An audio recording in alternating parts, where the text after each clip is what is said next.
Welcome to the Rim Break Rodeo. We hope this video helps. In this video, I will explain how to set up Atom for C programming.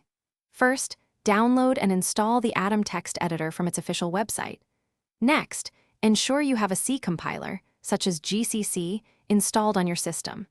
You can usually find GCC as part of a larger development environment like MinGW for Windows or Xcode for Mac OS. Once Atom is installed, open it to begin.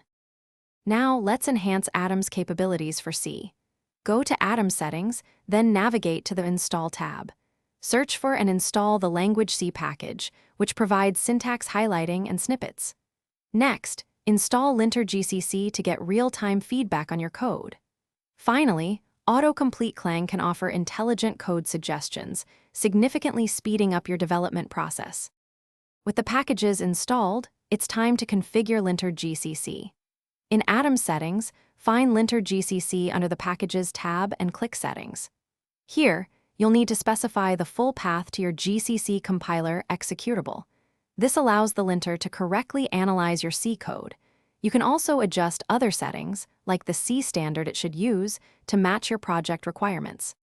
To compile and run your C code, first save your file with a C extension. You can use a build package like BuildMake or Platformioide Terminal within Atom to compile directly.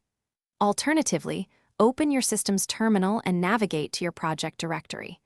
Use the GCC command followed by your file name to compile, then run the resulting executable. For those who enjoy reading and learning on the go, check the description for a link to the new Kindle Paperwhite, as well as other great deals. Setting up Atom for C programming provides a flexible and powerful environment for your coding projects. Thanks for watching. Consider subscribing if we helped you.